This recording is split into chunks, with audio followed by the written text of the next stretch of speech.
क्योंकि देखो काम सब एक कर रहे हैं, भाग्य सबके अलग अलग। इसलिए हम सबको एक होकर काम करना है। सत्ता आप लोगों की है, आप सत्ता में भागीदार। हमारी असंगठित कामगार किसान कांग्रेस के जिला प्रधान अजमेर मलिक हमारे साथ पानीपत जिले से चल कर आए हमारे प्रदेश सचिव श्री अनिल टांडा जी, आपके लगते हुए जिले से चल कर आए जिला प्रधान श्री जगदेव सिंह जी, हमारे महाशिव जी और हमारे जितने ये साथी हैं, ये सब साथी। तो सरपंच साहब ने जो बात की बड़ी अच्छी बात की, डॉक्टर साहब ने जो बात की वो भी बहुत अच्छी बात की। हमारे किसान दल के अध्यक्ष जी की बात बड़ी सराहनीय थी। अब हमारे जो साथी हैं, तो आज हमारे पदाधिकारी नियुक्त हुए हैं, सबसे पहले तो मैं उन सबको अपनी तरफ से बहुत बहुत बधाई देना चाहता हूँ। और मैं उन सबसे एक अनुरोध भी करना चाहता हूँ। देखो, एक कागज का टुकड़ा लेकर घर बैठ जाना पद नहीं होता। पद होता है उस पद की गरिमा में रहकर, उस पद के प्रति अपनी आस्था को पूर्ण रूप से रखकर और जिस काम के लिए मैंने किया गया है हरियाणा प्रदेश की जनता की सेवा करने के लिए, उस सेवा में तत्पर लगे रहना उस कागज के टुकड़े की वैल्यू होती है। अगर आप खाली पद लेकर और घर बैठ जाते हो तो मैं मानता हूं कि वो कहीं ना कहीं हम स्वयं से ही धोखा करते हैं, ना कि पद से धोखा करते हैं। पद ने तो अपना काम कर दिया, वो तो आपके पास आ गया, चल के आ गया। उसके बाद पद की गरिमा का काम ना करना, ये हमारे को स्वयं का धोखा है, ना कि किसी और को धोखा देना है। ना तो कोई काम नहीं करेगा तो वो मुझे ना धोखा दे सकता है, ना वो वार्ने जी को धोखा दे सकता है, ना हमारे मीडिया जिला प्रधान जी को धोखा दे सकता है, ना महिला के अध्यक्ष को दे सकता है। वो धोखा देता है स्वयं को, क्योंकि देखो चमड़ी किसी की प्यारी नहीं होती। एक उदाहरण देना चाहता हूँ, जब आदमी कमजोर हो जाता है तो वो ऐसा हो जाता है कि उसकी सेवा करनी पड़े, तो स्वयं उसके घर वाले भी ये बोलते हैं कि परमात्मा इसको सब वाले को ठीक रहे। ऐसा बोलते हैं कि नहीं? वो केवल यही है कि चमड़ी उसकी प्यारी नहीं, काम प्यारा। हर आदमी को जो कर्म है, काम वो सबसे प्रिय है। तो इसलिए मैं एक छोटा सा उदाहरण आपके इस पद को लेकर और कहना चाहूंगा। जब श्री राम यहां से और श्रीलंका जा रहे तो राम नाम का पत्थर लिखकर वहां पे हनुमान जी की सेना उस पत्थर को बना रही थी। वो पत्थर डाल रहे थे, पत्थर तैर रहे थे।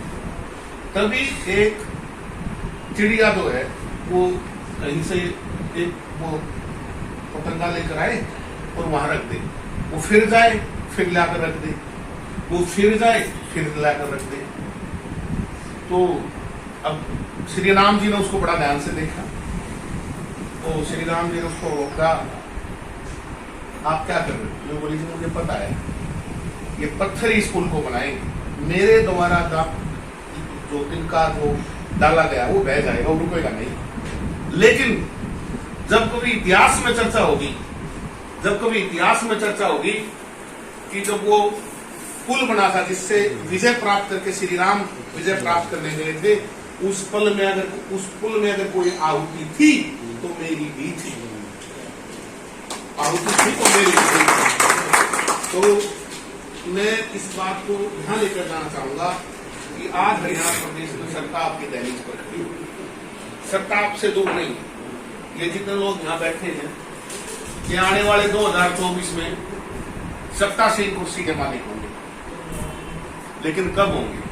जब निष्ठा से हम ये ना मानकर कि वो उसके साथ खड़ा है, वो उसके साथ खड़ा, वो उसके साथ खड़ा। देखो, झगड़ा कहीं भी होएगा तो दिक्कत आएगी। अभी इन सारी बातों से ऊपर केवल सत्ता की तरफ देखो।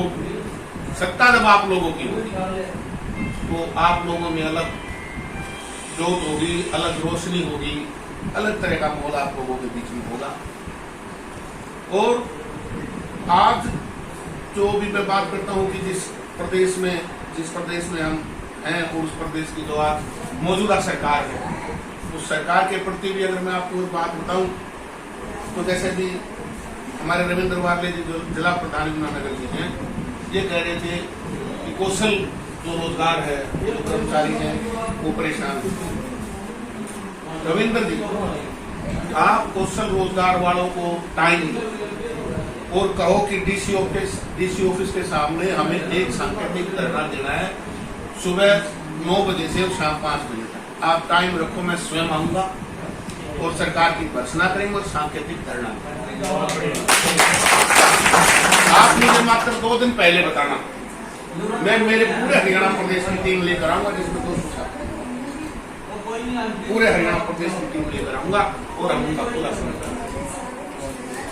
और कोई भी ऐसी मनरेगा के से जुड़ी हुई हो या किसी मजदूर के साथ जुड़ी हुई हो, किसी भी प्रकार की अगर कोई समस्या यमुनानगर में है, मैं आपको अधिकृत करता हूं, आप मुझे कभी भी बुला लेना, मैं आपकी एक पोल में आपके पास हूँ।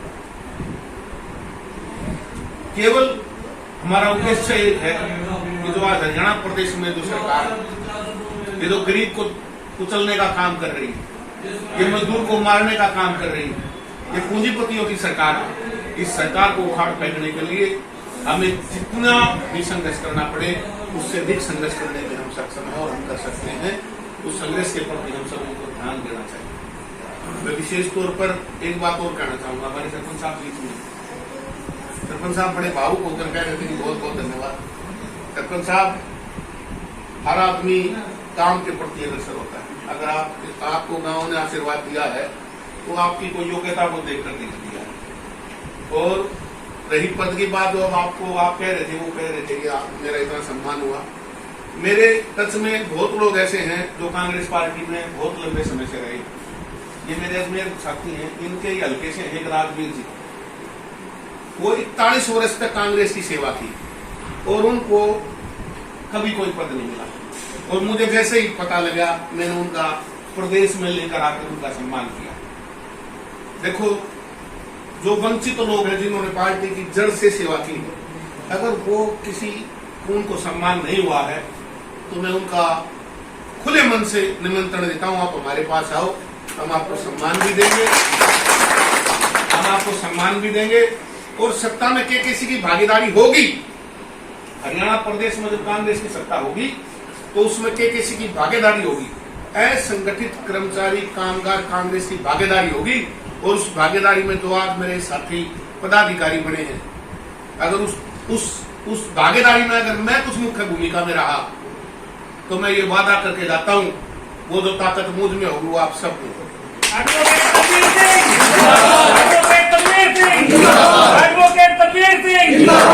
वो जो ताकत मुझ में होगी वो आप सब में होगी।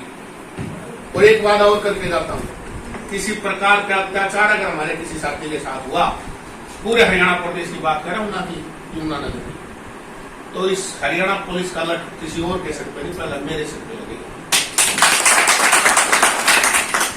अगर हरियाणा प्रदेश के मजदूर को कुचलने का काम किया गया तो सरकार तो 2024 में जाएगी, उखाड़ फेंक देंगे, इसी दिसंबर तक उखाड़ फेंक।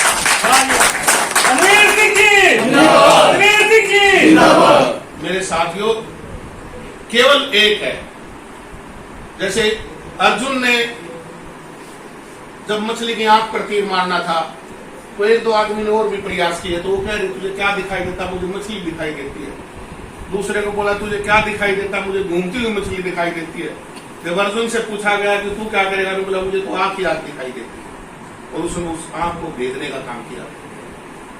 तो मेरे साथियों, आप केवल एक बात की तरफ ध्यान दो, आपको सत्ता में जाना है और सत्ता में कांग्रेस को लाना और अपनी भागीदारी सुनिश्चित करनी है। इसलिए आपका केवल एक उद्देश्य है, मोदी जी चाहे इकट्ठे चुनाव कराएं चाहे अलग अलग कराएं, चाहे लोकसभा का चुनाव पहले आए या विधानसभा का पहले आए, दोनों इकट्ठे आए, आपका केवल एक ही उद्देश्य है। आपका केवल एक ही उद्देश्य है, उस चुनाव में पार्टी किसी भी चेहरे को लेकर आए, उस चेहरे को जिताकर भेज देना, आपकी सरकार होगी।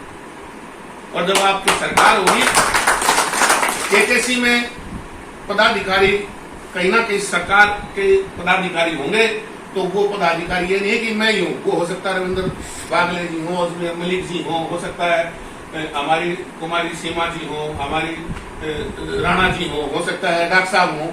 मैं नहीं कहता कि मैं ही होऊंगा, क्योंकि देखो काम सब एक कर रहे हैं, भाग्य सबके अलग अलग। इसलिए हम सबको एक होकर काम करना है। सत्ता आप लोगों की है, आप सत्ता में भागीदारी होंगे, और सत्ता की भागीदारी में मैं ये वादा कर जाता हूँ, केके की तरफ से जब केके की किसी भी मतलब पदाधिकारी को जान मिलेगी तो उसकी जान अकेले नहीं छोड़ेंगे, उसकी जान आप सब में बांट के लेंगे और उसको अकेला नहीं छोड़ेंगे, और सभी सरकार का हिस्सा होंगे। बहुत बहुत धन्यवाद। भाई तकबीर की आप आगे बढ़ो, भाई तकबीर की आप आगे बढ़ो, हम आपके साथ हैं।